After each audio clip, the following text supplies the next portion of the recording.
What a week, folks. What a week. I have been busy and preoccupied and sleepy and swamped and frantic and distracted and frankly, not all too keen to podcast. What this means for you is that once more this week, you're getting another Just Another Fanboy classic episode. Today, we have episode number 27, which was originally released on Wednesday, February the 28th, 2007. And honestly, I don't have a lot to say about it, except you do get the first installment of the original version of The Thrilling Adventures of Norman, Oklahoma. If you have my book and you've actually read it, well, it was originally a whole lot of different. So I'll tell you what, if you don't have my book, I'll put a link in the show notes just in case. But beyond that, beyond me trying to use this opportunity to sell something of me, which,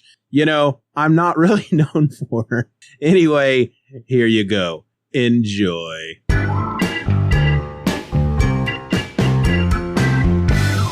You're listening to Just Another Fanboy, the podcast that's all strung out on caffeine. Just Another Fanboy is a Lynx Broadcasting production. Lynx like the cat. Meow. Just like a comic book. Just like a comic book. Just like a comic book. Just like a comic book. Welcome to episode number 27 of Just Another Fanboy. This episode was recorded on Tuesday, February 27th, 2007, and just doesn't understand why people are still listening. Hey, I'm your host, Steven, and I gotta tell you, I've been swimming in my nostalgic pool tonight because I have been watching Challenge of the Super Friends from 1978. I got this movie from Netflix because my young son Simon, who has been into the superheroes, he's been watching the Justice League Unlimited series with me, and he reads all my issues of Wizard magazine when I'm done with. He doesn't actually read them. I mean, he's only 4. He looks through them and he recognizes all the characters and whatnot. So I thought it would be a treat to have him watch a cartoon that I used to watch when I was a kid, and that was Challenge of the Super Friends. So I've been watching that all evening long.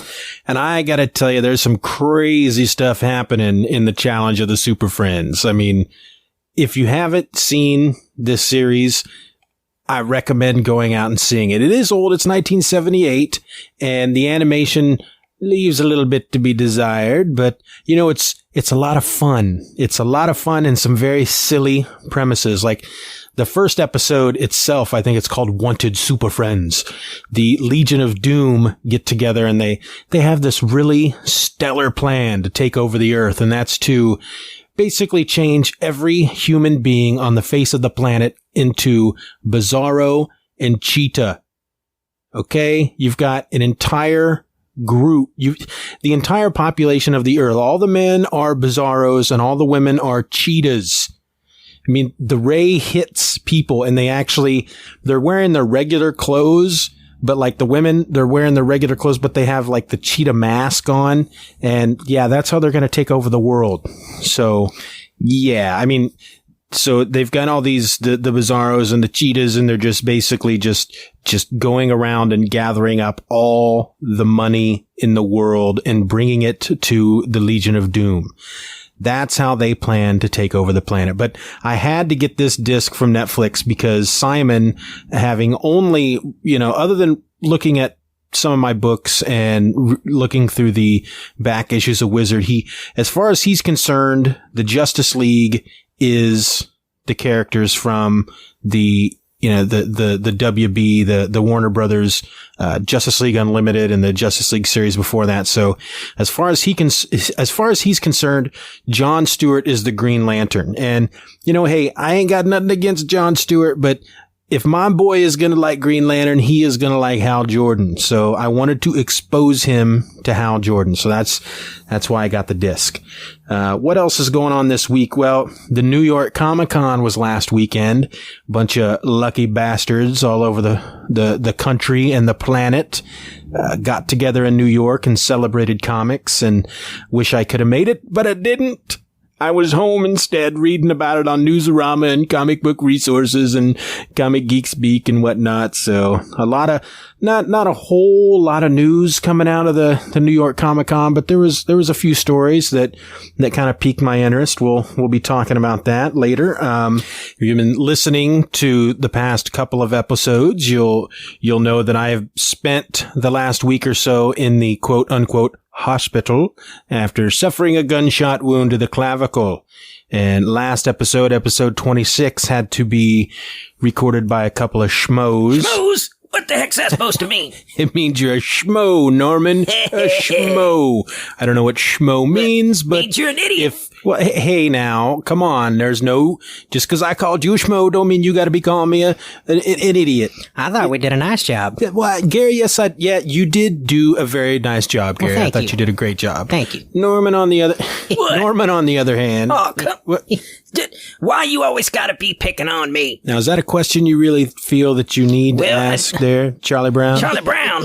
But I don't get that. Shut up, Gary. Well, now who's picking on who, tough guy? Come on, I see you're not carrying the gun tonight. No, I'm not. That's good, because I'd hate to have to throw you out. All right? Okay. Well, let's get the show a-rolling here. We don't have any listeners' feedback to go over this week, so I guess we'll just shoot on over to news and information you could have easily gotten for yourself with just a little effort. This week's news and information you could have easily gotten for yourself with just a little effort is brought to you by Hogshead Coffee, the coffee with the great taste of pork. Once in a generation, a product hits the market with such mass appeal that shoppers from all corners of the globe flock to their local stores. Many innocents die, trampled to death by a mob of greedy consumers who have nothing more on their collective minds than procuring the latest innovation. Such products include Cabbage Patch Dolls, Tickle Me Elmo, and now Hogshead Coffee. Hogshead Coffee brings you a flavor that is both unique and robust. The good folks of Hogshead Coffee use only the richest of beans, grown special in the wilds of Madagascar. These wonderful little beans are then fed to a blue ribbon prize-winning hog from Kansas named Daisy, where Hogshead scientists spend hours a day picking the beans from Daisy's fecal matter before bringing them to you. It's this process that gives Hogshead Coffee the great taste of pork that you, the selective coffee drinker of great taste, has grown to love and demand. Hogshead Coffee, the only coffee with the unbridled taste of swine, from the makers of sheep's bladder ice cream. And as I said at the beginning of the episode, the New York Comic Con was this weekend, so I thought I'd just share a little news from the Comic-Con, just some stories that I found interesting. Barry Kitson, artist on the Mark Waid run of Legion of Superheroes at DC, has signed an exclusive deal with Marvel Comics and will be handling the art chores on the new Matt Fraction book, The Champions. DC's Manhunter is back from the dead again. And there has been added confirmation that this is for good. It's not just some 5 or 6 issues. Dan Didio inadvertently answered during the DC Nation panel that the Flash in that teaser image we've all seen that was released several weeks ago is Barry Allen, and Red Robin from that image is Jason Todd. Now, did he really just let that slip, or is he just, I don't know, is it a red herring or is it a Red Robin? Don't know. Launching the same week as the Transformers movie, we're going to see a New Avengers Transformers crossover. This is a 4-issue miniseries written by Stuart Moore, and nobody has been listed as doing the art chores. Let's read some questions and answers here from the Cup of Joe panel from Joe Quesada. When will we see Ultimates number 13? April or May? Will Astonishing X-Men end after Whedon leaves? Quesada says no. We'll be making an announcement soon. And will anyone die in World War Hulk? Quesada says DC's sales. Ooh, burn, Mr. Quesada, burn. There's going to be a new Warriors series written by Kevin Grievou.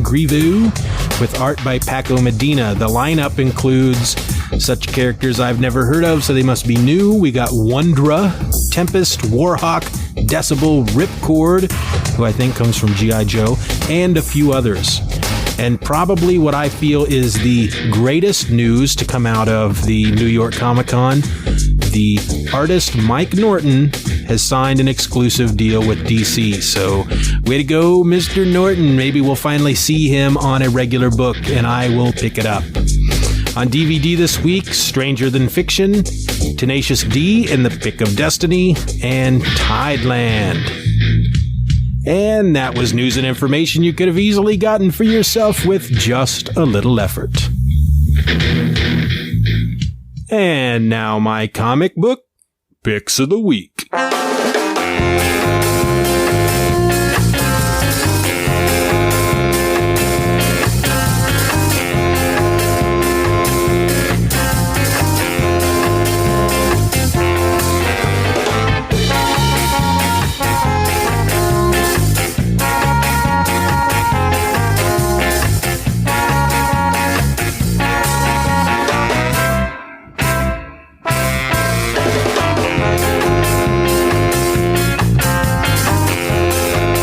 First up this week from DC Comics, we have Green Arrow number 71. This is Seeing Red Part 3, Change Partners. Written by Judd Winnick, penciled by Scott McDaniel, inked by Andy Owens. Guy Major is the colorist, Pat Brousseau is the letterer, Tom Palmer Jr. is the associate editor, and Mike Carlin is the editor. Basically, what we got here is Green Arrow takes on the Red Hood, Batman takes on Brick. But it's all just a diversion as some of the Red Hood's cronies capture Speedy. That's little Mia. You know, this is a good book. Green Arrow is probably my probably my favorite DC character of all time. Here's the thing, okay? I don't want to take anything away from Scott McDaniel. I like his art, but I would like to see more of a top-notch artist on Green Arrow. I think because I might be biased because I am a huge Green Arrow fan, but I'd like to see somebody bigger doing art on the book. You know who I would like to see on the book? I'm just going to throw this out here. Rags Morales. That's right. I don't know if anybody has read the Action Comics annual that recently came out, but old Rags did a story in that, and I think he would fit perfectly on the Green Arrow book. But, you know, again, I don't want to take anything away from Scott McDaniel. You know, if he's on the book for the next 24, 50 issues, fine. I like it. He's doing some good stuff. Colors are great. Andy Owens is doing a good job. Judd Winnick's doing a great job. It's not one of my, top of the stack books every week, but it is a book I look forward to because I do like the Green Arrow. So if you've not read the Green Arrow, if you're new to the character, I would suggest maybe picking up Kevin Smith's run, Quiver. It's in trade. Try picking that up because that's a great jumping on point for the Green Arrow. And, you know, it's really a shame too because Quiver it's an awesome book. And it's a shame that because of books like, I don't know, that Spider-Man Black Cat, The Evil That Men Do, that he took like 6 years to do. And, there was some other book that he's taken forever to do. You know, Kevin Smith is now known in the comic book industry as the guy you don't want writing your book because he takes forever. But Green Arrow, from what I understand, came out on time and it's just a damn good story. And I feel that if he had done Green Arrow and then had done his run on Daredevil and then just walked away from comics, he'd be known as a legend in the comic book world, but alas, 'tis not to be. And that's, like I said, that's a shame. So Green Arrow number 71, my pick of the week. Next up for Marvel Comics is Astonishing X-Men number 20. This is written by Joss Whedon, art by John Cassaday, Laura Martin is the colorist, Chris Eliopoulos is on letters, assistant editor is Sean Ryan, associate editors are Nick Lowe and Andy Schmidt, and the editor is Axel Alonso. Okay, so our fine group from the Astonishing X-Men have landed on the break world, and yeah, not a whole lot happening in this issue. They're on the break world. Colossus is a little depressed. He's a little sad. He's a little weepy because he does not want to destroy these people, but he's apparently destined to do so. Again, not a lot happening in this issue, but it was still good. It's still a fun read. I think Joss Whedon is doing a phenomenal job on the Astonishing X-Men.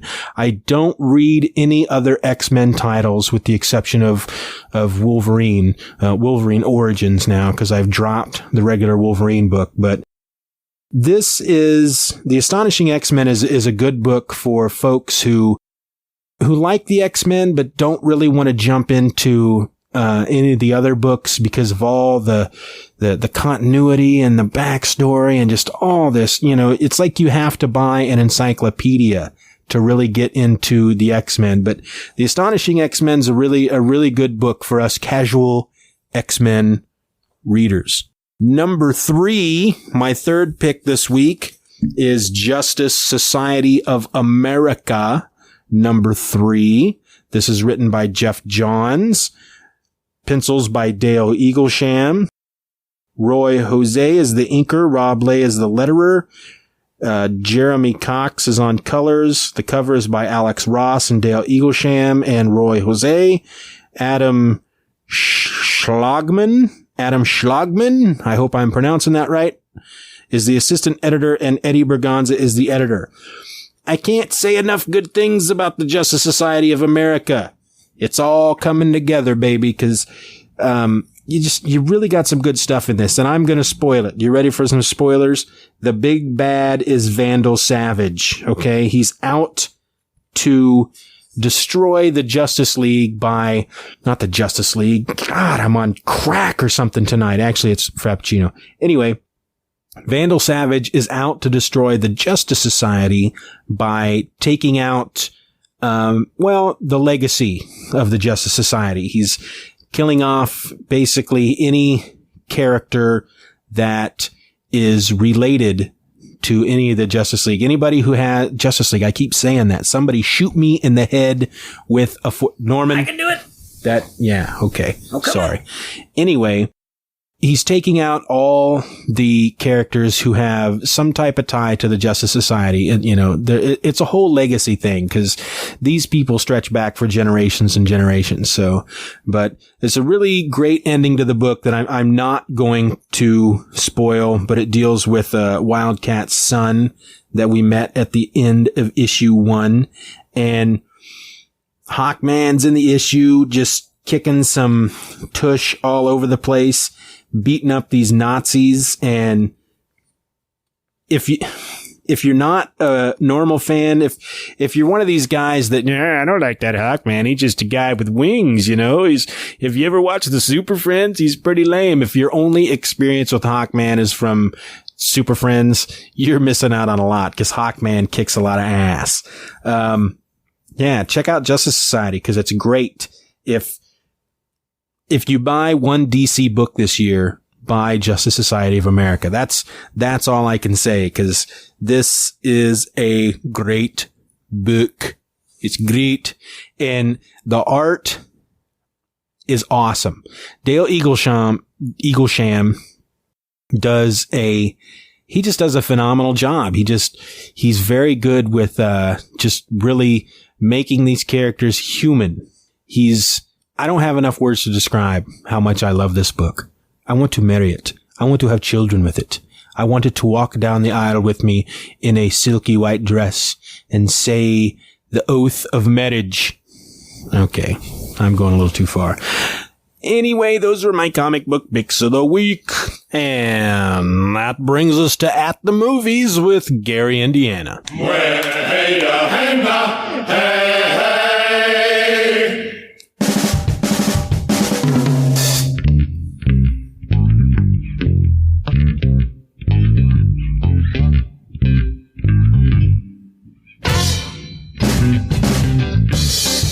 Well, how do y'all? Gary, Indiana, back with you once again for At the Movies with Gary, Indiana.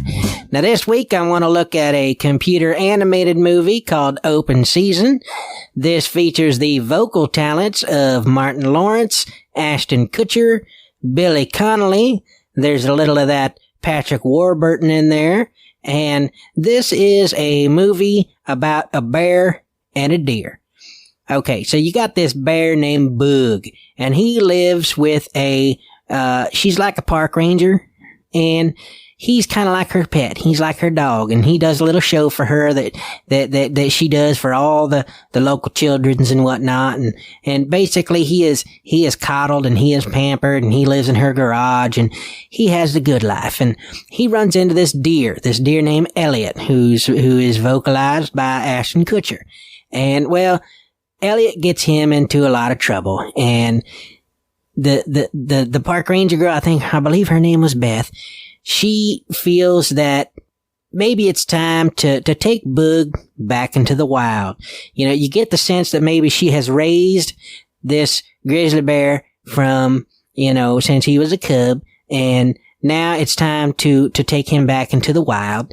And so she takes him and Elliot and drops him off up on the mountain, and Boog has to try to survive in the wild. And it's a really funny movie, and the animation is just spectacular. I really enjoyed this movie. It was really funny. It looked really good. It had a very nice, heartwarming little story, and I want to recommend this to everybody out there, especially you folks who got kids, cause your kids gonna love it. Cause, well, first of all, it's got a bear named Boog. I mean, you can't go wrong if you got a kid and he's watching a movie about a character named Boog. I mean, if you're a kid, that's just funny stuff, you know what I'm saying? So, Open Season. If you ain't seen it, you should see it, because it's a good flick. And that's my movie for the week. Open Season. I can't say it enough. Open Season. You want to hear it again? Ready? Here it goes. Open Season. Go see it. At the Movies. Gary, Indiana. Well, there you go. And now for 30 seconds of nonsense. What's going on with the duck-billed platypus? I mean, is that just a weird animal or what? I mean, it's got the tail of a beaver, it's got the face of a duck, and it's got the body of, well, I guess a beaver. I mean, can you get more creepy than that? I think if you really want a creepy animal, you could go with the possum. The possum is a pretty creepy animal, but not as creepy as a badger in Bermuda shorts. There's nothing creepier than a badger in Bermuda shorts. 30 Seconds of Nonsense has been brought to you by Star City Waste Management. Because when Mayor Oliver Queen wants to get rid of his waste, I'm not sure what he does with it. And now for The View from Norman, Oklahoma, a weekly segment in which our resident bitter old fanboy pisses and moans about the state of the comic book industry, or just about anything that generally pisses him off. Ladies and gentlemen, Norman, Oklahoma.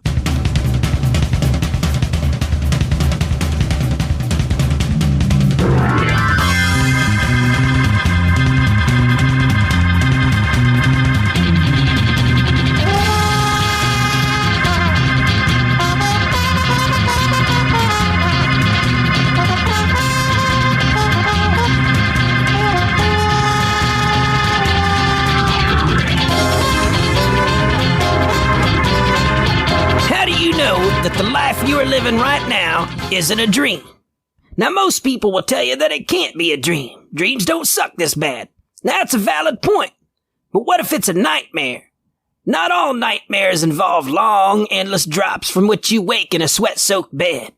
Not all contain great, scary monsters that chase you down dark corridors filled with nasty spiders. Nope. Some nightmares are about real life. That pointless day-to-day drudgery. Sign this, file that, make coffee, get the kids up, wash the car, feed the dog, fill the car with gas, shave, shower, brush your teeth, change the baby's diapers, fix dinner, find a date, change your oil, and oh yeah, kiss up to the boss while you're at it. I'm gonna tell you a tale about something that happened to me. Is it real? Did it really happen? Or was it just a dream? Or even a nightmare? I actually don't know. I could never tell anymore. You see, one day I found this door, and this door led me into another land far different from our own. A land where fish walk the earth selling cigars to anyone with the means to purchase them. Where hamsters perform feats of amazing strength. Where jellyfish fly through the night dropping bundles of twine amongst the populace. Where gangs of crazed movie fans roam the streets looking for the 6-hour uncut version of Robin Hood Men in Tights. My name is Norman, Oklahoma, and this is my land, or as we like to call it, the land. The door to the land is in my closet, and I like to visit there from time to time. See, I have a second life there. Here in the world, I'm just an average guy. I get stepped on a lot, used, pushed around, taken for granted, even ignored. But in the land, I'm a hero, a legend. Everything wasn't always peaches and cream in the land, though, and that brings me to my story. Normally, whenever I used my closet portal, I ended up at the palace in the northern part of the land. Today, however, something went wrong. I immediately recognized where I was, but I couldn't for the life of me understand how I got there.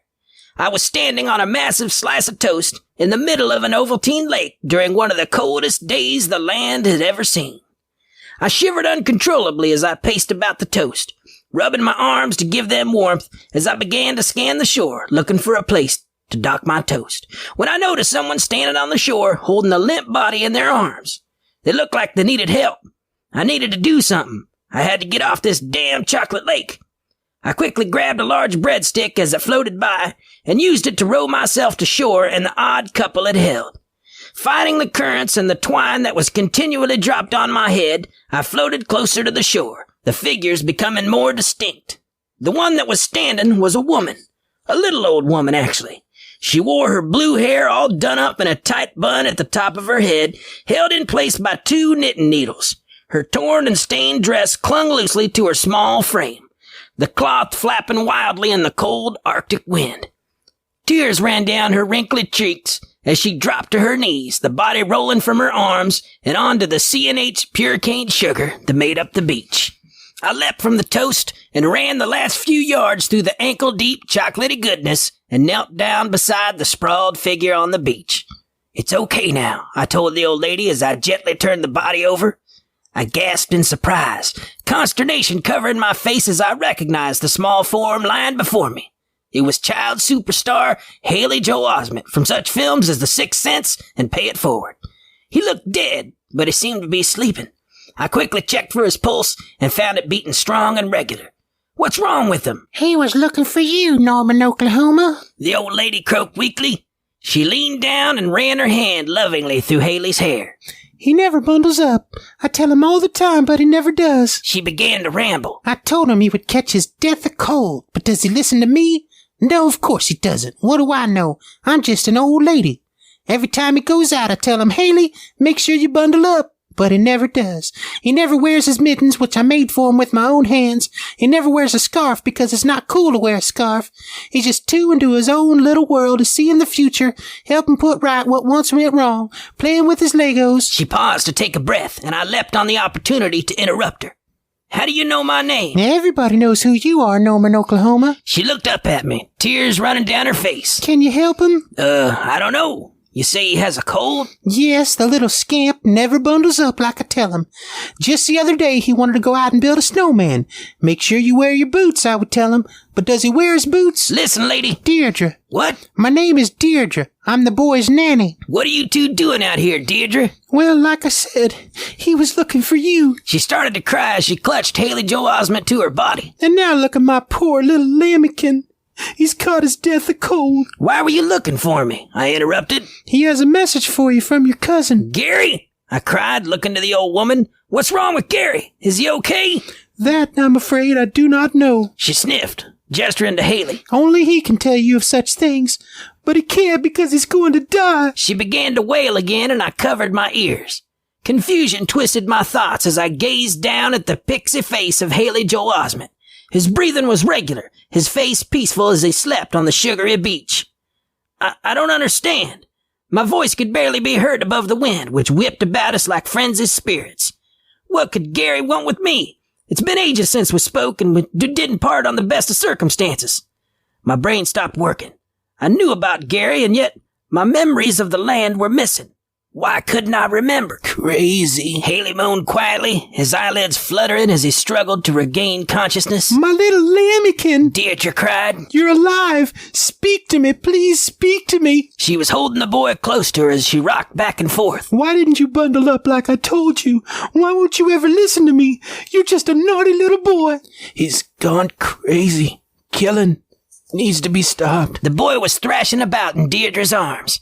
A chill went through my body as I knelt and listened to the catatonic child actor mumble about murder and insanity. Just at that moment, before I could try to make sense about how I got here and what this kid had to do with anything, the Ovaltine lake began to churn. I stood, looking out at the lake, the wind blowing my hair from my face as the chocolate lake swirled violently. Something was in there. Then, suddenly, a gargantuan Pez dispenser with the head of Donald Duck burst from the lake. Great roars and bellows came from within the depths of this towering toy as it made its way toward us in a berserker rage. I froze. I've heard of this duck. Nothing stopped it. I'm not sure where it came from or even why it was here, but something told me that I didn't really want to know. Norman, Oklahoma, I have come for you. I have come to put an end to the madness you have spread across the land. The duck's booming voice filled everything. Me? The dang thing was after me? I couldn't think. My mind locked like a 350 big block drained of oil. I said the first thing that popped into my head. The only madness being spread is yours, duck. I stood, pointing an accusing finger at the colossal cartoon candy container. And your madness spreads like butter on a bald monkey. Make yourself ready, Norman, Oklahoma, for I am coming, and I am death. The duck's charge could not be stopped. Cold brown Ovaltine sprayed out from the sides of the immense Pez dispenser of death as it bore down upon my companions and me on the shore. Will Norman, Oklahoma escape the terror of the mighty duck? Does Francis really have any idea what to get Betty for their anniversary? Can you really save a buck or two by calling 1-800-COLLECT? Find out in the next nail-bending installment of The View from Norman, Oklahoma.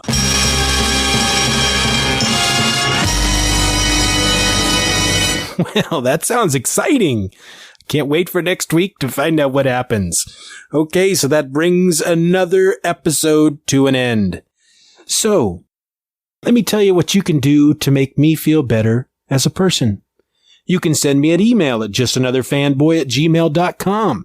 Tell us what you think of the show.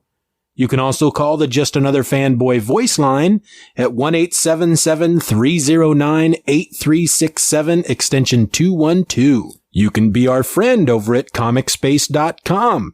Just come to www.comicspace.com/just_another_fanboy. Come be our virtual friend and read the bulletins I send out that keeps you updated on when the new shows arrive. If you'd rather be a member of our mailing list, send me an email at justanotherfanboy@gmail.com and put Just Another Fan of the Show in the subject line, and I'll email you when a new episode comes out.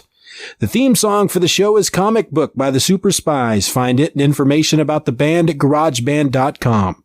The rest of the music from this week's episode comes from the Pod Show Podsafe Music Network at music.podshow.com.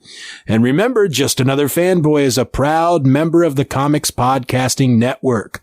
So until next week, I'm Steven, and I'm Just Another Fanboy.